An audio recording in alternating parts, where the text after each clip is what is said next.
guys, welcome back to the channel. Today we're going to be taking a look at the Transformers War for Cybertron Studio Series number 2, Barricade, and this is a part of the new Gamer Edition Studio Series figures that are coming out.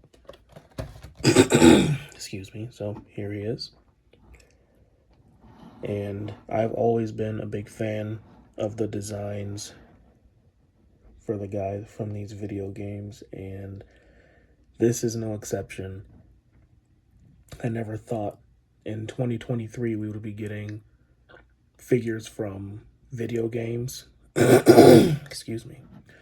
But man, I'm so excited that we're getting figures like this now to kind of fill in that almost incomplete line of figures that we got around, the 2010, 2012, I want to say.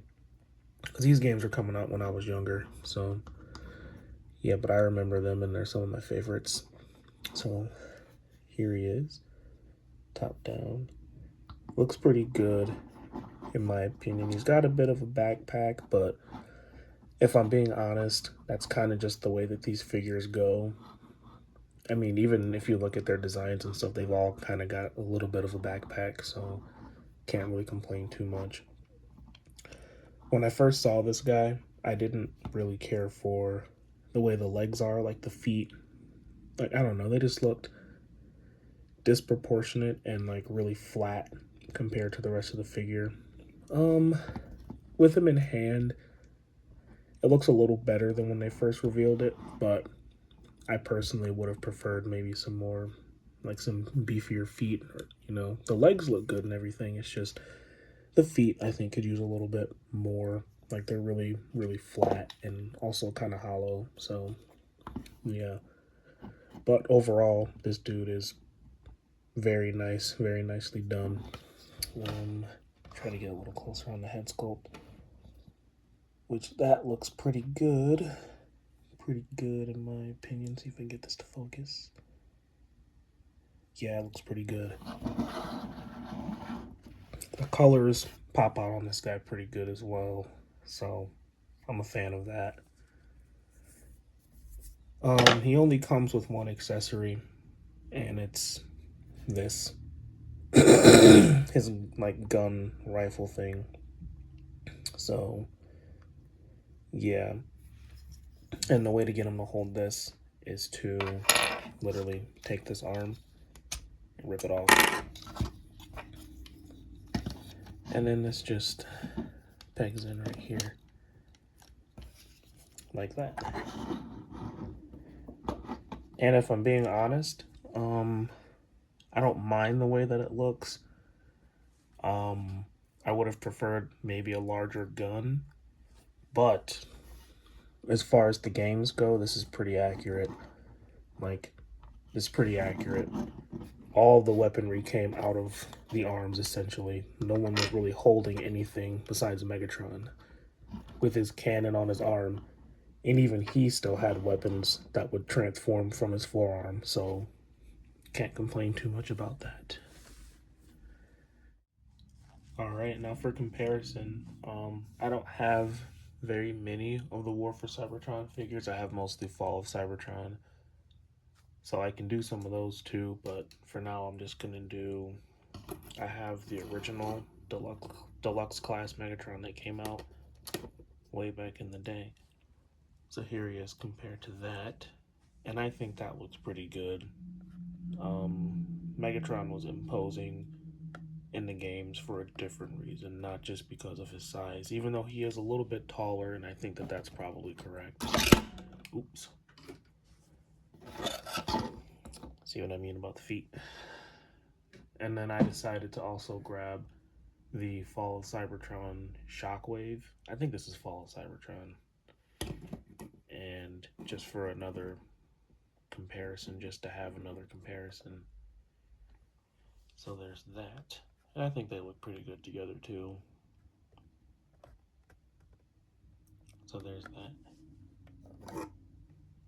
And before we get into transformation, I forgot to mention that this weapon, it has storage in robot mode if you don't want it to be on his arm, which you just turn him around And there is a peg back there, right in the middle of his back. And there's a tab right here. And it'll just tab in whichever orientation you prefer. I usually will do it like that. And there you go. Now, as far as articulation goes for this guy, it's okay. So the shoulder is technically on a ball joint, and you can get that full range of motion out of him, but you're gonna go out of your way to do it. So that will do that. You do get a bicep swivel. It's more secure on this arm since this arm is the one that will pop off, and this does pop off pretty easily. So you do get that. The elbows bend about that far, so not exactly great. Kick forward about that far, but you are at an angle, and you can also see the hollowness I was talking about. Back about that far, out about that far. So really you're just going to be using them for poses, then you're in luck, or if you just want them in vehicle mode, you'll be good. You do get a bit of rotation here as well. Not much bend at the knee, and you get this tilt here forwards and backwards due to transformation. And I think there's a waist joint. Yep, you do get a waist joint as well.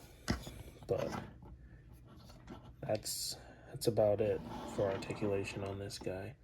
Like I said, I really do like the design of him.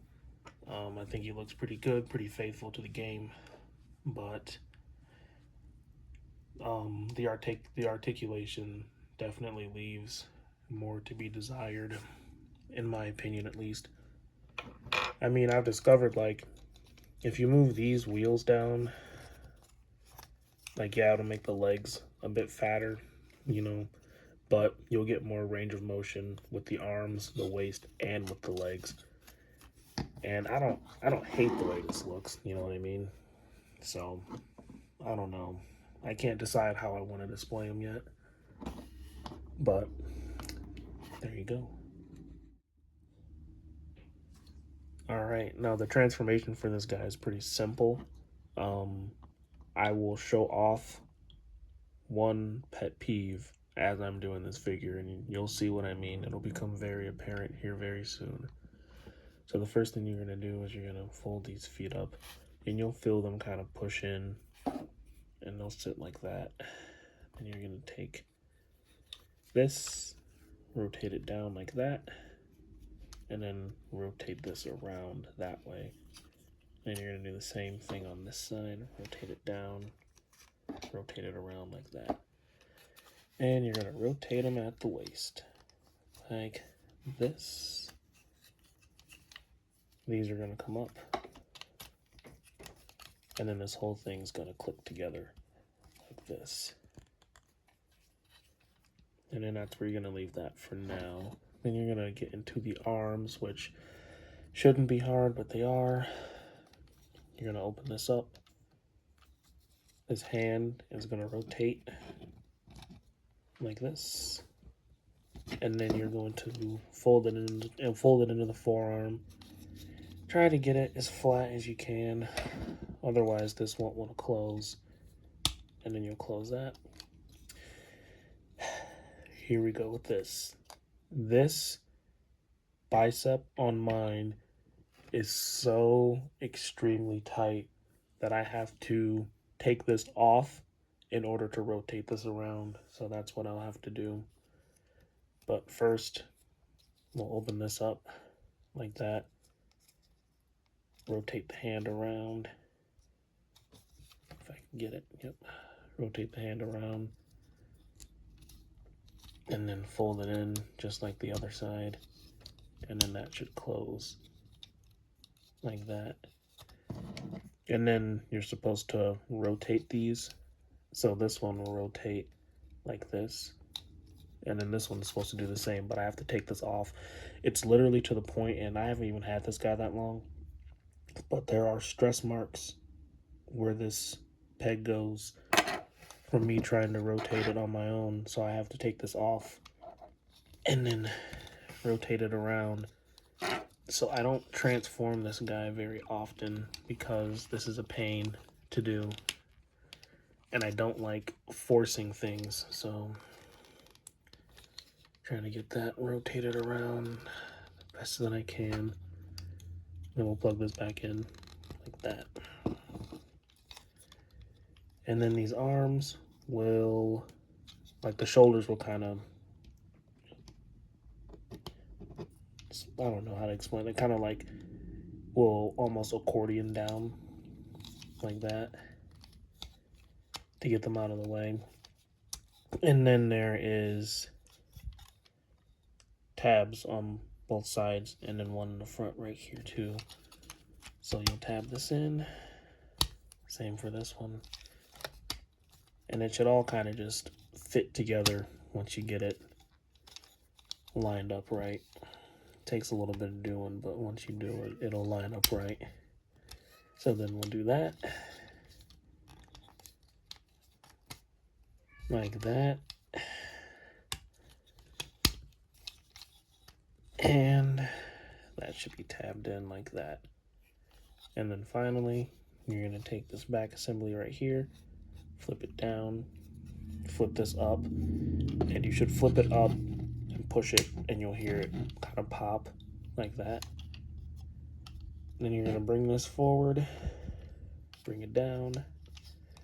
These will slide underneath here like this, and then once they slide underneath, they will tab in on either side like that. And it can be kind of difficult because they're at an angle, but once you get them tabbed in, everything will kind of find its own spot. So there is the vehicle mode, and I will say that I really like the way this thing looks in vehicle mode. Very nice, in my opinion at least. Really like how the way the purple sticks out on this guy. Very nice, in my opinion, and it fits the style of the game almost perfectly. So there you go. Alrighty, so there you have my review for the Transformers War for Cybertron Studio Series Gamer Edition Barricade.